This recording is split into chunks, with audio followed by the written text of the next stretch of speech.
Welcome to the Winning Edge Investments Podcast. Winning Edge Investments provides industry-leading horse racing and sports betting tips, ratings and education, enabling you to invest intelligently and treat your betting like a business. Go to www.winningedgeinvestments.com to learn more about how you can start to supercharge your betting bank immediately. Treat your betting like a business and invest intelligently with Winning Edge Investments. Today on the Winning Edge podcast, we're joined by Jack Bruce, a new trainer to the Queensland ranks. G'day, Jack. How are you, mate? Not too bad, Brad. Thanks for having me. That's the way. Tell us about your background in the industry, mate. You've obviously worked for the likes of Bjorn Baker and Chris Waller, Ciaron Maher, Dave Eustace. Where did it all begin before you started with those guys? Yeah, well, I grew up in New Zealand and my background was probably in stud farming more than anything else. I worked for Windsor Park Stud over there and I completed the Godolphin Flying Start, which is basically a 2-year management sort of training program for the thoroughbred industry that Sheikh Mohammed essentially funds. It's a charity, basically. So I spent 2 years sort of going around the world as part of what was Dali and is now Godolphin. And learning from the best in the business. It's a bit of a mix between university studies and sort of practical experience. And it was through that I worked for Mike de Kock. So I spent a racing season in Dubai, which was, I suppose, a phenomenal experience from both a training point of view and just to see how, racing operates in a country like Dubai. So very interesting times. And I came back to Sydney and started working for Bjorn. So I've spent the last sort of 7 and a bit years in Sydney, and I'm looking forward to making the move into in my own right. And tell us about how the Flying Start program got you prepared for being a trainer in your own right, obviously that business type of management. Absolutely, you've hit the nail on the head there. One thing I suppose the Flying Start teaches you above all else is, it's the range of people you get to meet and mix with, and I suppose you learn just as much about what you don't know as what you do. And how much there is out there to learn and how that mindset of just constantly absorbing everything around you and picking things up. And everywhere you go, every place you visit, there's something that can be learned from that. And I think that broadening of the horizons has been probably the biggest thing I've taken from Flying Start. And obviously the business acumen I learnt there and applied later in terms of setting up my own business and, looking to be a horse trainer. So when did you actually move to Sydney to be with Bjorn? So started 2015 was when I made the move there. And, we had a lot of luck. He was probably the season previously had unencumbered. So we were sort of coming off the back of that. And his business was growing at a rate of knots. And Jim Clark, who's now a bloodstock agent in Queensland and building up a very successful enterprise there, he was the racing manager at the time and he had done the Flying Start. So that's how I got my job through Jim. So I've known Jim Clark for sort of many years. That's how I came to start with Bjorn, and the business was growing a lot. And by the time I left after 4 years, we ended up having 100 horses in work. So it was a great time to be a part of the system. He's always got a couple of good horses in the barn there, doesn't he? What are some of the highlights and best horses you worked with while you're with him? Yeah, he does. He's got a great knack. I would say the highlight would have to be winning Rupert, who was extremely fast and extremely talented and should have won a Group 1. He actually injured himself during the Magic Millions 3-year-old race, and then he was retired to start. A deal was done for him to stand at Newgate, and he's actually going to stand in Queensland for this breeding season, which is a little bit exciting for me. Yeah, nice. on a personal level. But he's had some good winners, and he's gone well. He's got a really nice horse in Perth. But anyway, I digress. And the Everest was announced by Peter V'landys about 2 weeks after we retired him to stud. So unfortunately for us, he was never able to, but he was literally the perfect horse for a race like that. He was so incredibly fast and talented, and probably watching him grow and develop was a big highlight. But Music Magnate won the Doomben 10,000, and we had good success over the Winter Carnival. Bjorn loved to travel horses there. Egyptian Symbol, we had a Magic Millions double 1 year, but Bjorn always has handy horses and he trains a stack of winners. That's one of his big things, and he seems to get, almost each and every horse he trains to win a race somewhere, which I think is a big talent of his. And winning Rupert's doing some pretty good things as a sire. We have a few of his in the barn, or? Yeah, well, I'm hopeful that I will do, and I'll certainly, when you've worked with the stallion, you get to know their traits and you get to know what they were like as a racehorse, and it's very interesting. A lot of the a lot of their progeny will exhibit the same trait. So it's always a good heads up to have, and it gives you a bit of a head start. But with him standing in Queensland for this season, he will end up being a Eustace stallion, which will, I suppose, really help his appeal in terms of having his progeny in Queensland stables.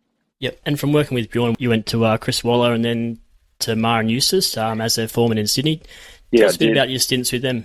Yeah, so when I was working for Bjorn, Liam Pryor was Chris's racing manager at the time, and he, as you know, manages jockeys now, and he was sort of moving from, I suppose, a racing stable into that type of career path, and he was moving up home to Port Macquarie.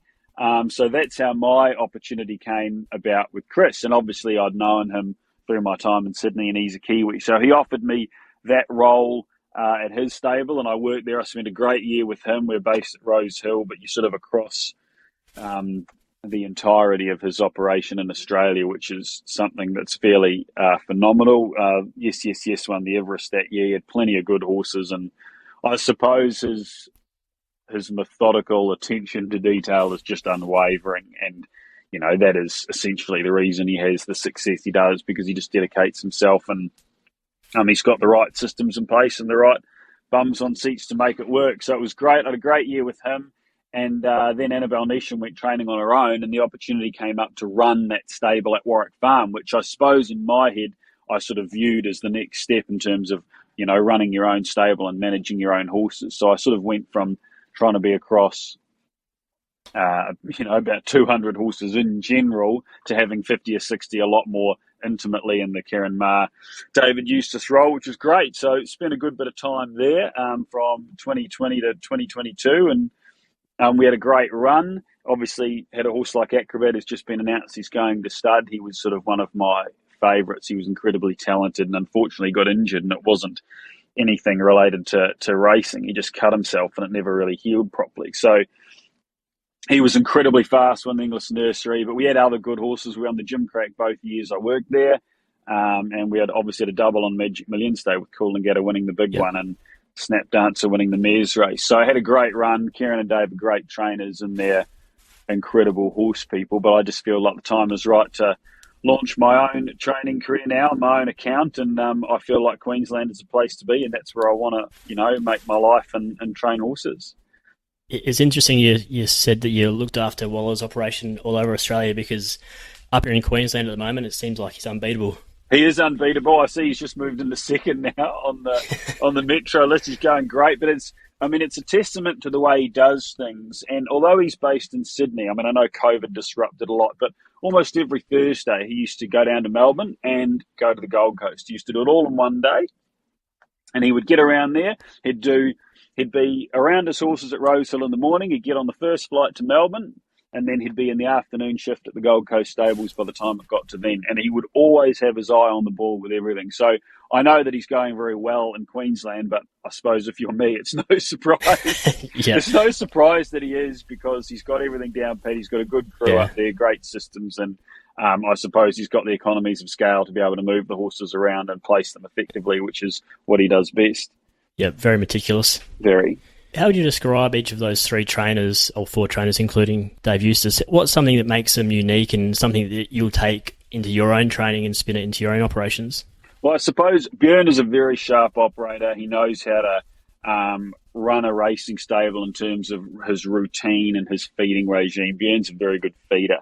And I think his ability to keep horses happy and healthy is a reason why he wins a lot of races with. Essentially, he doesn't have the quality of horse that a lot of those major Sydney stables has, and he's sort of second on the premiership and running, top all the time. But it's that ability that he has that I would probably take with me in terms of keeping horses fit. Chris Waller is just very patient, and he's got, I suppose for want of a better terminology, just that confidence in himself to look after horses and wait, and he gets the best out of them. And he won the Carbine Club with a horse called Straight Aaron last Saturday, and he's obviously known that horse has ability, and he's just had the patience to wait until he's physically ready to show it, and away he goes and runs them. And I think that a lot of people don't have that patience. A lot of people are impatient and want to get them up and running as 2-year-olds when they're not really ready, and Chris just backs his own ability to get them there. And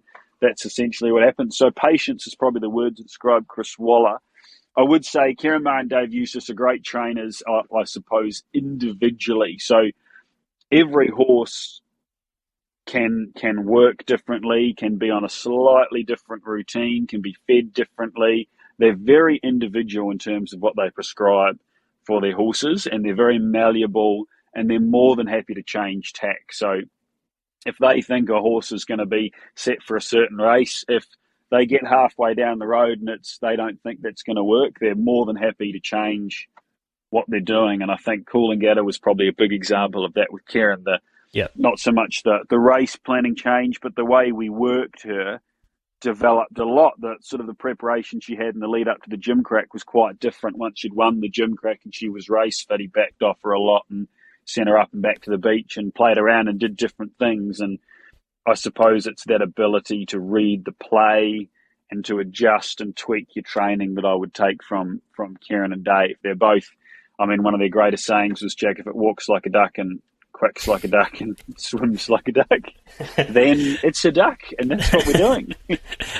That sounds like a pretty simple way to look at things. Yeah, I mean, they're simplifying it. They're incredibly talented people, and that sort of simplifies it down. But essentially, that is their philosophy, and I think they've been extremely successful in doing that. Yep. All right, so you're going out on your own and starting on May 1, is that right?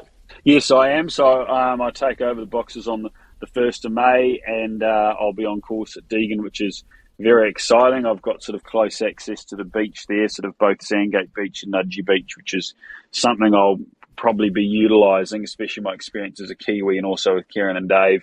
So I'll be utilising that a little bit, and obviously Deagon's got a good grass there and a nice sand track that's effectively brand new. So I've also got access under the Brisbane Racing Club to Eagle Farm and Doomben, sort of to gallop there if I so choose or if I need to. So I feel like I've got the best of both worlds where I am, and I just can't wait to get up there and get cracking. Did you look at a place like the Gold Coast? I know there's a lot of potential for growth there, and with the likes of Michael Costa leaving the Gold Coast to go to Dubai, did you think about moving a bit further south, or did you want to have the two tracks, absolutely. Eagle Farm, Doomben? No, I did. I sort of covered all bases when I was, on my search for stabling that I thought would be effective. I suppose the appeal of being in metropolitan Brisbane is a big thing, and that's my goal, to be sort of training and racing horses in Brisbane and the metros. So I felt that being there and in the heart of it was something that was quite important, and also access to the beach at Deagon was something that sort of swung me a little bit too.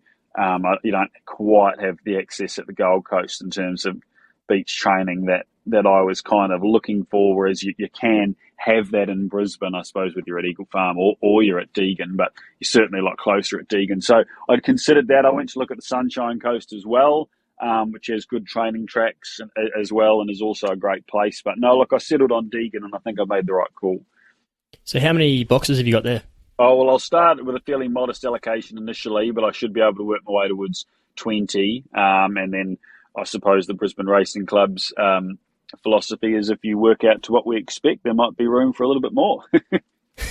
What's the main goal? Have you got a goal of how many you want to grow by per year or in the next 5 years? Or? Yeah, well, I do, but I suppose my main goal is I want to compete in metropolitan Brisbane. That's my goal, and I want to build up a good-sized team to be able to do that. And obviously there's sort of some practicalities around having the physical space to have enough. But, you look at a guy like Tony Gollan, who's got 100 horses in work and dominates Queensland racing. I mean, he's the ultimate role model in terms of where you want to go and what you want to get to. So in terms of my goals in that respect, sky's the limit. But obviously you've got to be a little bit pragmatic early days and figure out, how many horses you can train. But my goal is to be on the metropolitan list, and I want to get inside that top 10 and make my way towards the sort of the topper echelon there. And I think I've sort of got a team initially that I can start to do that with, but obviously I need to keep acquiring quality horses if I'm going to be competitive in Brisbane.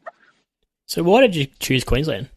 Well, I think Queensland racing is on an upward curve, and I think there's going to be a lot of development there in terms of the Magic Millions Carnival is sort of a huge attraction. It's the place everybody wants to be. The major sales company in Australia is in Queensland, so I see it as a source of quality horses, B, a great place to race them. And I think COVID has taught a lot of people that they don't have to live in Sydney and Melbourne anymore, and they can move up to Queensland and, I suppose, from their point of view, enjoy the lifestyle and still be able to do business up there in a good level. So there's a lot of wealth in Queensland, sort of A, that is growing, and B, that is moving up there. So I think if you drive from Brisbane to the Sunshine Coast and see the development that's going on the Bruce Highway, it's unbelievable. So I think Queensland is on an upward curve. The Brisbane Racing Club are putting money into their carnivals. I think it's going to be the place to race horses in sort of 5 years' time, 10 years and into the future. They're getting on the bandwagon with some new races and all the rest of it. So I think Queensland's a place to be, and I'd like to sort of get up there and get stuck in as soon as I can, because I think in the future it's going to be a very strong racing jurisdiction.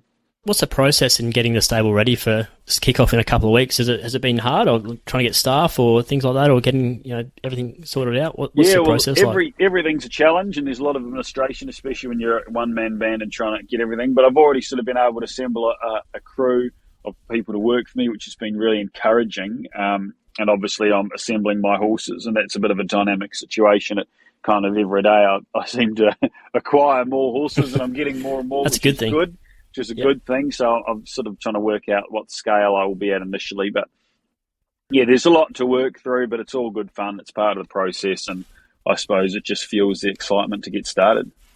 So a mix of tried horses and new ones from the recent sales, or? Yeah, absolutely. So I picked up a few at the Eustace sale, which was nice. Bought a couple myself and was able to get some to train as well, which I was sort of very appreciative of, moving to Queensland and getting that support. And obviously I'm constantly looking for tried horses. So I bought a filly called Cherry Pick, which I was able to sell straight away, and I bought another tried horse called X, which I've been able to fill, which is really encouraging. So those English digital auctions and trying to purchase tried horses privately is something I'm very active in doing, and looking for opportunities in that respect to be able to purchase metropolitan class horses to race in Brisbane.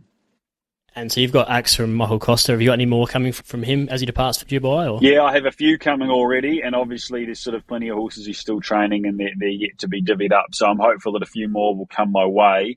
And I've known Michael for a long time, so it's been good. He's been able to, let me know exactly how he'll be dispersing the horses, and he sort of, buying Axe off him was a good thing for me to do, because I've been able to get a bit of a heads up on the horse, and which has been really helpful. So yeah, I'm hopeful that I'll pick up a few more from there, and I suppose my connection with Michael only sort of adds to the appeal of those sort of horses coming my way, because I'll get a nice heads up on the horses and what sort of needs to be done. So yeah, look, it's an exciting time. And given you've worked in the industry in Dubai and he's heading over there, did he pick your brain for a bit of advice? Yeah, we had a good chat about that. I tell you what, it's an interesting world, Dubai. It's another place entirely, but one thing Michael will have is access to great quality bloodstock.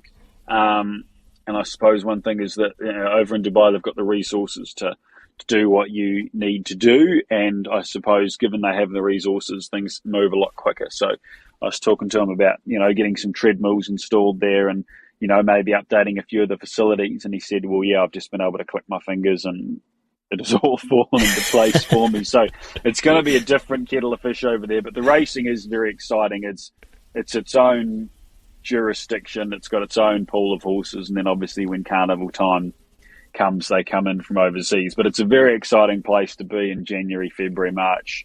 Yeah, it's very exciting. Yeah. Have you got any high hopes for a horse like Axe or Cherry Pick? I know the Stradbroke's not too far away. Axe, I'm setting for the Magic Millions. He ran in the race last year, and I'm simply going to set him for that race. And obviously it's a long way away, but I will probably run him through the spring and into summer and have him peaking on the day around Magic Millions time. That's the plan. I've had a great crew of people come into him, and I'd love to give them the experience of owning a runner on Magic Millions Day. And I think with a horse like Axe, that's something that can be achieved.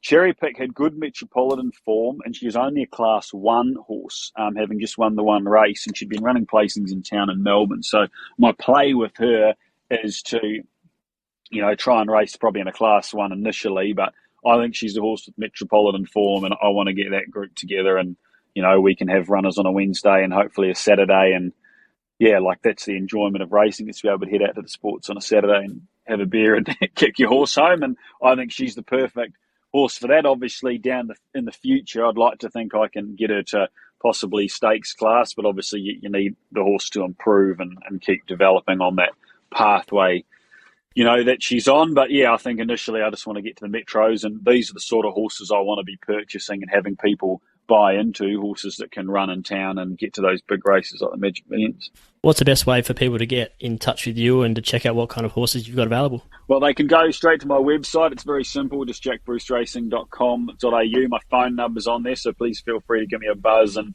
have a chat about the sort of horses I'm acquiring. I've had some that have filled sort of rather quickly, and I haven't even advertised them. I've simply bought them and sold them. And so, yeah, please do get in touch and register your interest. I'm always happy to chat. And I suppose my main goal is to get people into horses that they want to race and achieve the goals they want to in terms of the horses they have. And I'd like to build up a nice stable where I've got, the diversity of horses in there, and everyone can sort of enjoy themselves. At the end of the day, the whole point of this great industry is to get together and enjoy your horse racing. So that's what I want to achieve with everybody. Yep, exactly. All right, well, thanks for the chat, mate, and all the best for the new career kick-off in a couple of weeks' time. No worries, Brad. Thanks very much for having me. And, I'm really looking forward to being in Queensland and, training horses and having a lot of fun.